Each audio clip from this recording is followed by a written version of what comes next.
Frente al espejo. Cita capital con la verdad. Según el filósofo e historiador búlgaro Tzvetan Todorov, todo el mal sufrido por una sociedad debe inscribirse en la memoria colectiva. ¿Para qué? Para darle una nueva oportunidad al porvenir. Y según el historiador Gonzalo Sánchez, aunque Colombia tiene una larga historia de violencia, cuenta hoy con una creciente movilización por la memoria. Memoria como expresión de rebeldía frente a la violencia y a la impunidad. Memoria como instrumento para asumir o confrontar el conflicto y para ventilarlo en la escena pública. Para Gonzalo Sánchez, hay 3 tipos de memoria. Primero, las que siguen confinadas en el ámbito privado, en algunos casos de manera forzosa y en otros por decisión propia. Segunda, las que no tienen futuro porque solo sirven para tomar venganza. Y tercero, las que hacen públicas y militantes para exigir que cambien las condiciones que permitieron que pasara lo que pasó.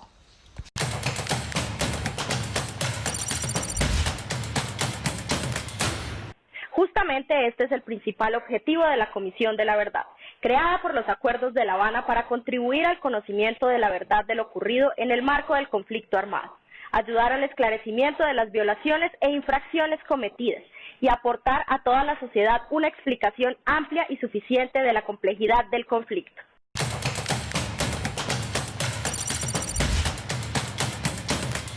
Con esa intención y con base en miles de testimonios recogidos por la Comisión de la Verdad en todo el país, pero también con investigación propia, Capital Sistema de Medios Públicos de Bogotá ha puesto al aire el programa Frente al Espejo. Frente al Espejo es un proyecto de comunicación pública construido conjuntamente con la Comisión de la Verdad y con el auspicio de la Unión Europea. En principio se ha previsto la producción de 24 capítulos de media hora emitidos por la señal abierta de televisión. Una vez emitidos por televisión, quedarán disponibles en redes y plataformas digitales. Se aspira a abrir y mantener una conversación pública sobre la verdad del conflicto armado colombiano, propuestas para superarlo y acciones colectivas para proyectarnos como sociedad hacia el futuro.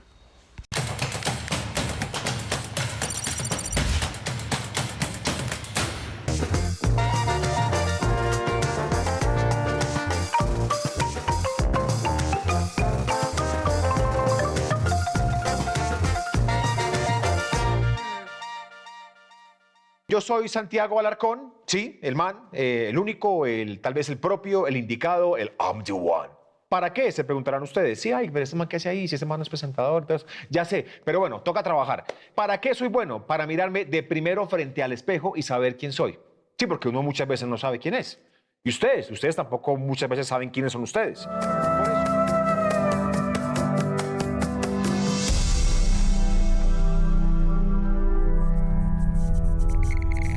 Este es el inicio de descubrir lo que está oculto, es decir, nuestra verdad como pueblo colombiano, y que podemos desarmar el espíritu para dar paso a la palabra, y que con la palabra logramos consensos y logramos ponernos de acuerdo.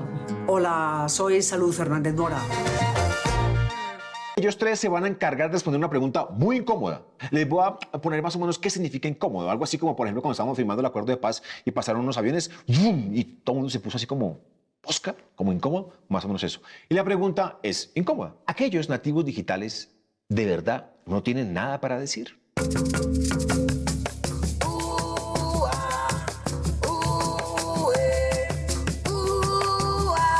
Hola, Lalis y Sandra, me da mucha alegría y me siento muy impresionado de poder estar con ustedes.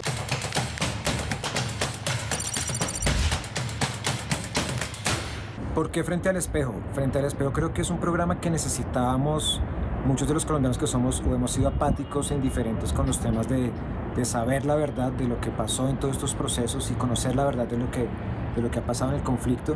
Entonces por eso existe Frente al Espejo, porque hay detrás un equipo que conoce el tema, desde la asesoría, la dirección, los guiones, la investigación, y ya como se aterriza todo en la producción, hay un conocimiento del tema y esto se transforma en una forma diferente de contar, una forma que sea entendible para un grupo objetivo, ese grupo que de pronto no está interesado en el tema. Creo que lo hemos logrado y han vuelto a mirar hacia el programa y han entendido cosas que probablemente no entendían o creían que no les correspondía, pero creo que todos los colombianos estamos involucrados en saber qué ha pasado, qué pasa, y claramente la idea es que no se vuelva a repetir. Entonces esto es lo que vamos a ver en Frente al Espejo, conocer un poco sobre la verdad de los hechos y buscar que no se repitan estos hechos que ya conocemos. Otra ventaja, ¿por qué Frente al Espejo? Porque es un programa que no solo así se ha producido por Canal Capital, que es un canal de Bogotá, tenemos la emisión en simultánea en la semana siguiente al estreno en Capital en todos los canales regionales.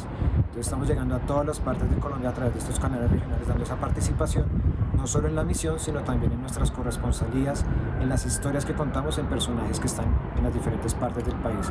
Entonces es un llamado a atención, es un volteen a mirar una realidad que existe, pero de forma diferente, de forma amena, y a un grupo objetivo que era un poco apático e indiferente con este tema, y por eso existe Frente al Espejo, y por eso estamos acá con este programa.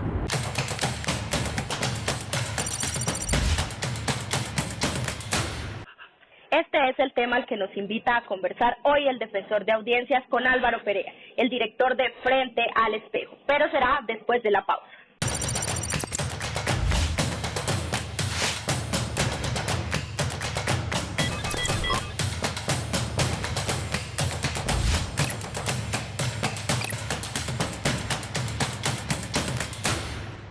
Me complace darle la bienvenida a Álvaro Perea, director de Frente al Espejo.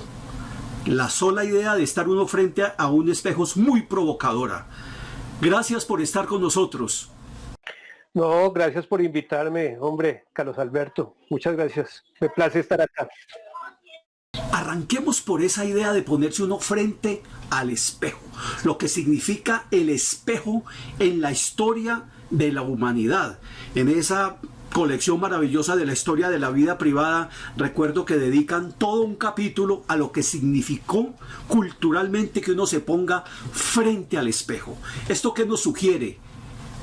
Pues mira, Carlos Alberto, sugiere muchas cosas. Es decir, las connotaciones del espejo son muy variadas, ¿no?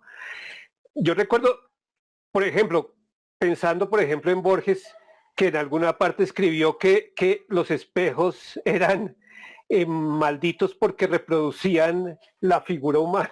Eso tiene unas implicaciones muy fuertes con la identidad y con la posibilidad también de corregirse, ¿no? De quitarse las lagañas, las suciedades, las cosas que no veríamos si no tenemos el espejo. Ahora, también encierra un peligro y es el de enamorarse de la propia imagen, como Narciso, ¿no?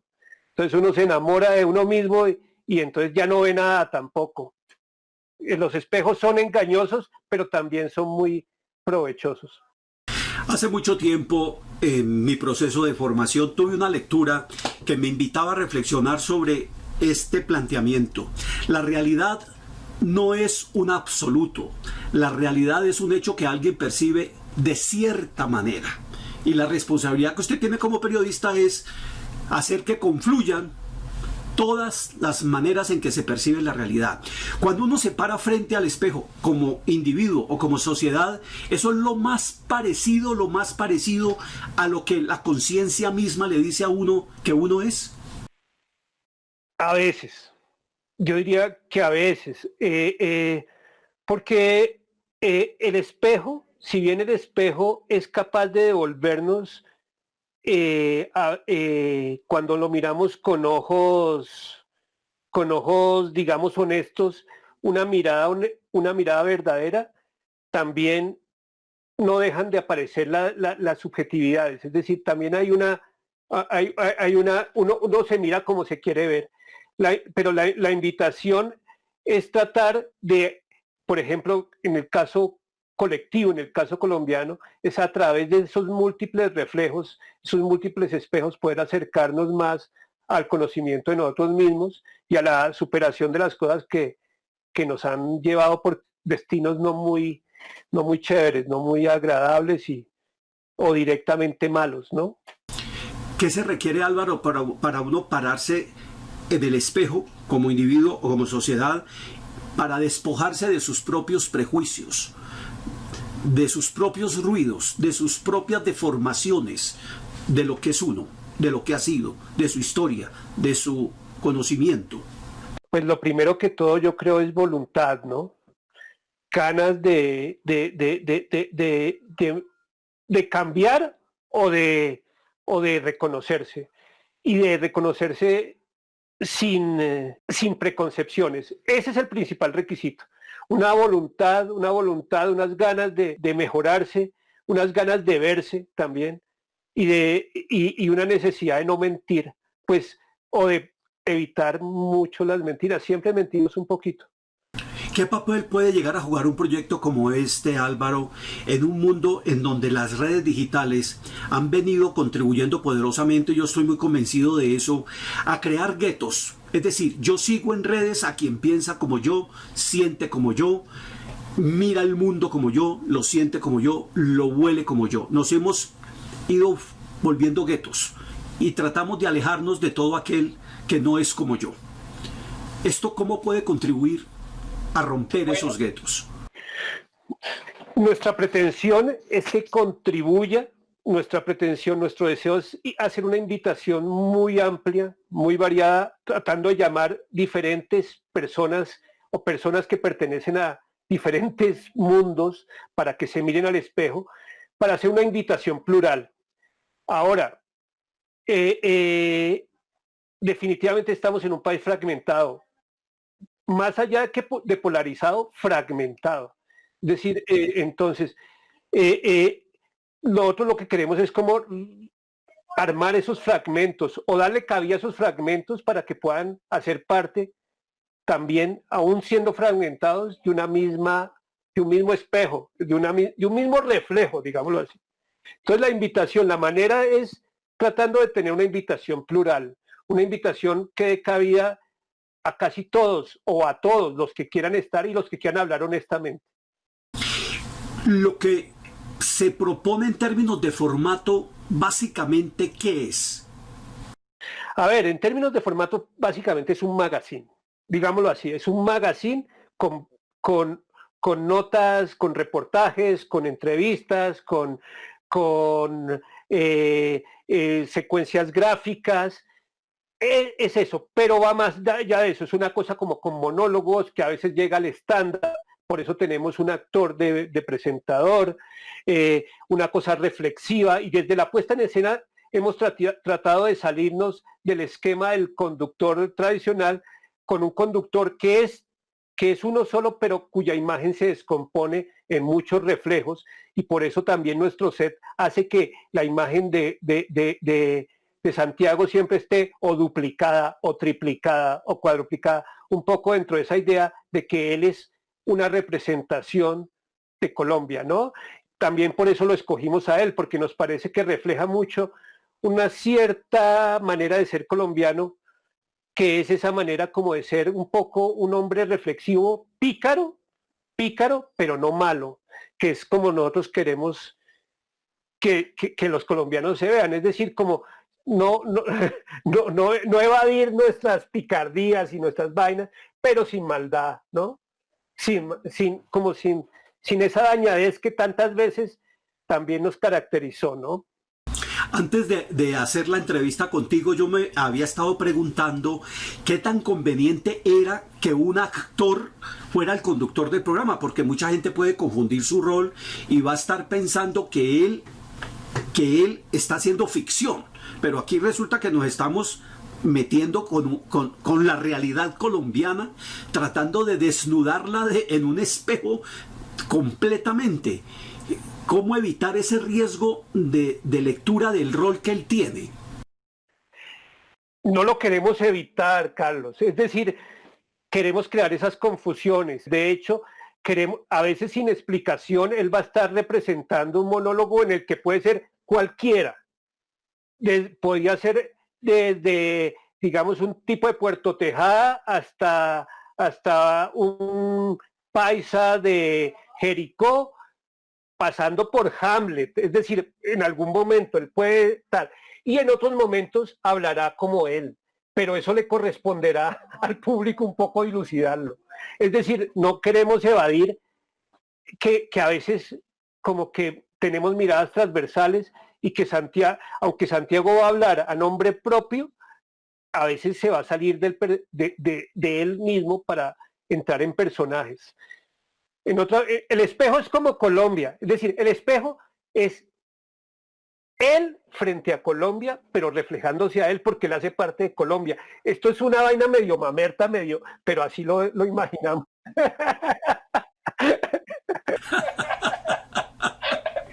Pero de todas maneras, ahora viendo la explicación, si algún atributo, yo de dramaturgia y estas cosas no sé nada, pero el sentido común me dice que si algún atributo tiene un actor o una actriz, es su capacidad de meterse en la piel de. O sea, para ser actor uno tiene que hacer una capacidad de empatía muy grande para meterse en muchos caracteres, en muchas caracterizaciones. Y a eso también quizá, entonces, con esta explicación, es a lo que se le está apostando. Claro que sí. Por eso quisimos que fuera un actor y no un presentador tradicional ni un periodista. A eso queríamos jugarle. Es decir, el periodismo lo hacemos en las otras notas, en los reportajes, en las entrevistas, en los informes. Pero Santiago ahí no está como periodista, está como una representación, como una especie de, ¿cómo es que se llama esto? De camaleón que asume la voz de los colombianos. Y a veces habla por él mismo y a veces habla por los demás. Álvaro, yo tengo muchas más cosas que preguntarte y conversar contigo. Te propongo que hagamos una pausa y continuemos la conversación después de unos pocos segundos aquí en Audiencias Capital. Perfecto, Carlos.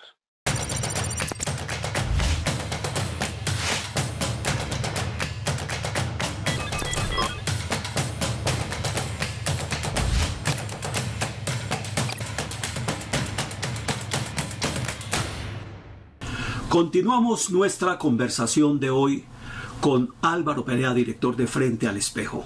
Una nueva propuesta que llega a Capital Sistema de Medios Públicos en una conjunción de esfuerzos con la Comisión de la Verdad y con el auspicio de la Unión Europea. Álvaro, como aquí van a participar personas de carne y hueso, desde muchas regiones del país, y no solamente los que viven en las áreas urbanas, sino desde todas las regiones del país, con toda su diversidad y demás, ¿cómo se hace para que sus aportes en este ejercicio sean, ¿cómo llamarlo?, para no ofender, lo menos libreteado posible? Es decir, ¿qué tanto se capitaliza la espontaneidad en el momento en que ellos participan del ejercicio? De hecho, mucho, Carlos. Mira, hay secciones del programa, como tú dices, es un programa que invita a gente de todos los territorios colombianos y a que hable con su propia voz, que son grabadas directamente por la gente.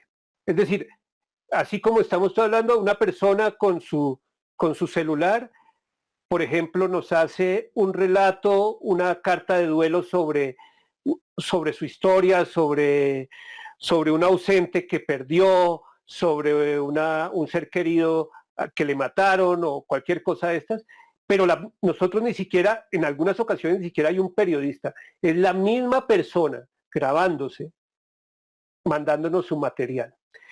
Por otra parte también tenemos corresponsales en las regiones y gente que haciendo las notas, periodistas, pero ellos no van a intervenir. El esquema va a ser mucho como se maneja un documental o algo así, digamos, en las notas largas, en donde no hay casi que ni siquiera una narración en off, sino el relato se construye entre los testimonios de los diversos actores o protagonistas de la nota. No somos un programa institucional, pero sí estamos ligados con la Comisión de la Verdad y nos interesa mucho tener una aproximación cercana a ella, a la verdad.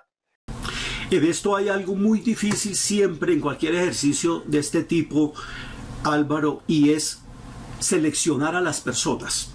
¿Cuáles son los criterios de selección de las personas o de las historias en este universo tan grande? Tenemos un equipo investigativo grande, pues de gente, digamos, especialista en investigación. Son más de 10.000, casi 20.000 escuchas y más de 11.000 testimonios recopilados en estos años. Entonces ese es nuestro principal insumo para encontrar las historias.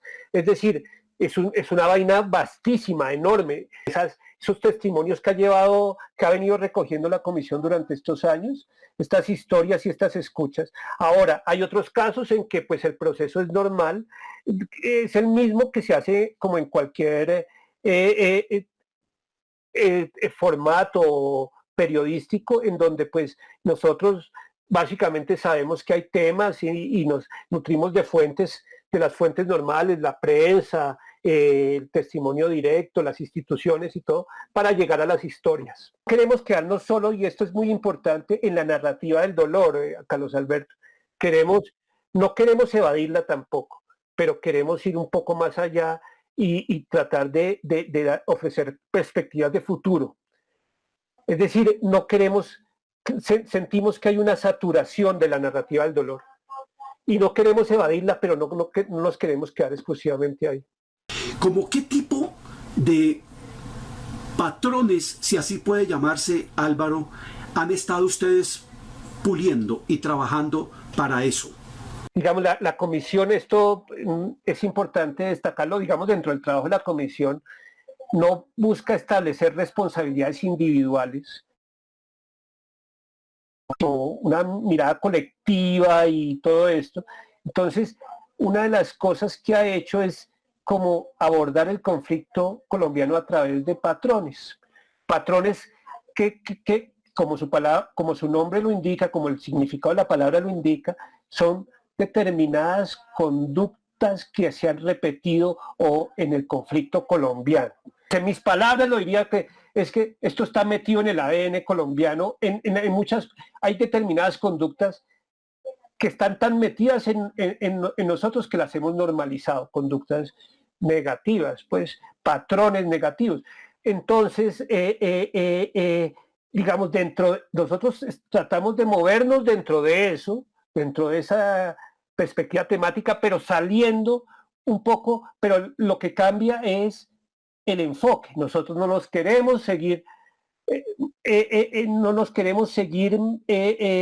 no queremos seguir dedicados exclusivamente a retratar el dolor, a mostrar eso que es importante demostrar, pero que nos sigue como no nos permite avanzar y nos ha anestesiado.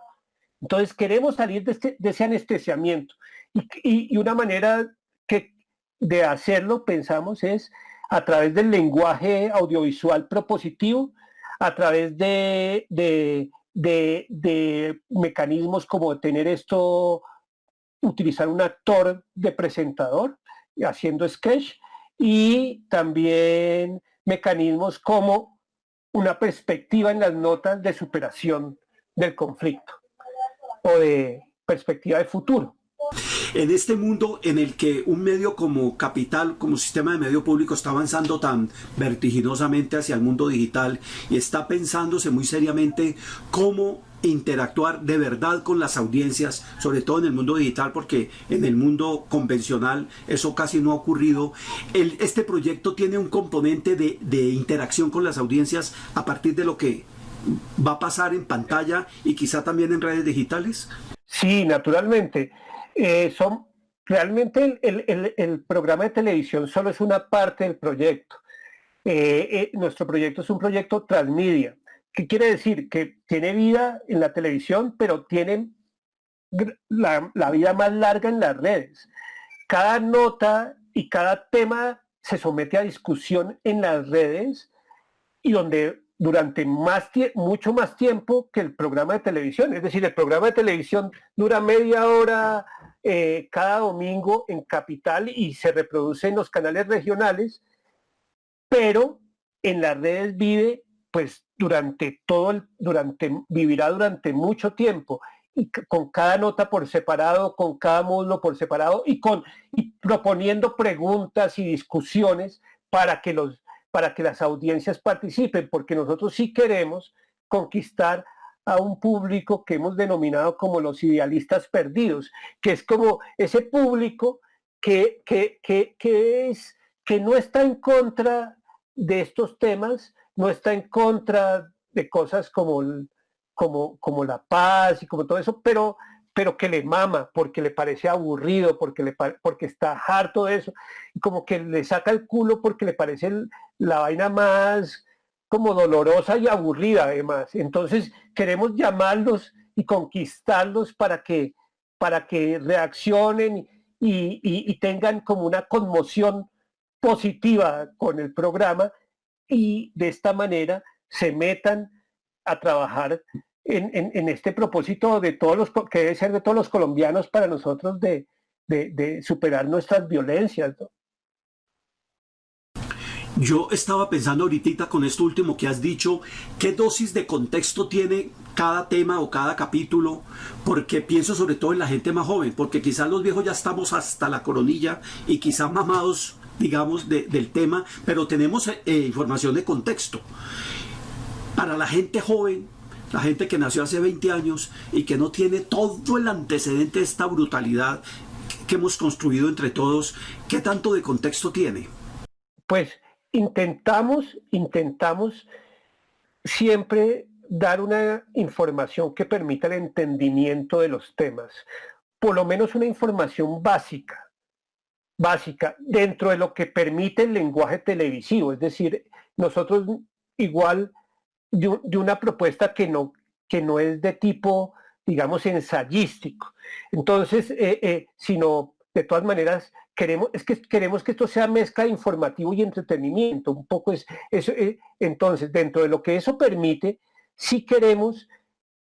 siempre intentamos dar un poco de visión histórica, porque para nosotros es muy importante esa visión y tenemos un propósito pedagógico, sobre todo frente a las nuevas generaciones, para que entiendan la cosa. Ahora, en eso a veces podremos acertar y también podremos fallar, pues a veces nos faltará, pero nuestra intención sí es darle a la gente la información que necesita para entender las cosas. Es decir, esa sí es nuestra vocación.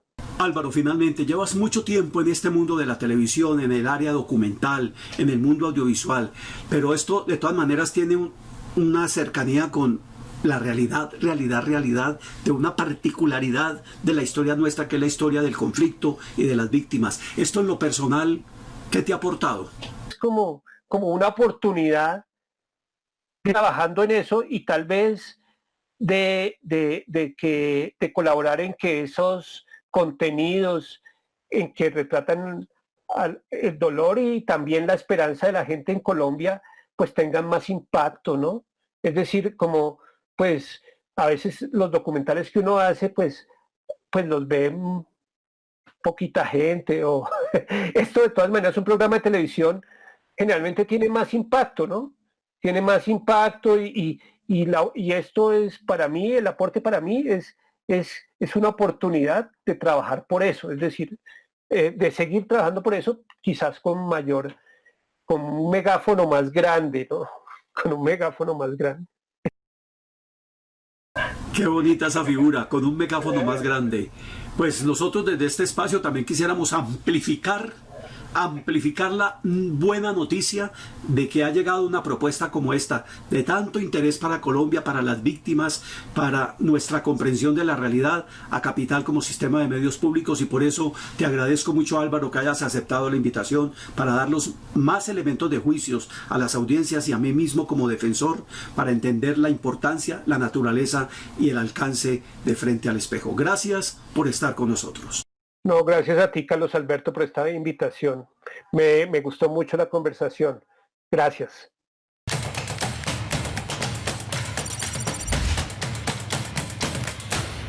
Y esta fue toda nuestra conversación por el día de hoy.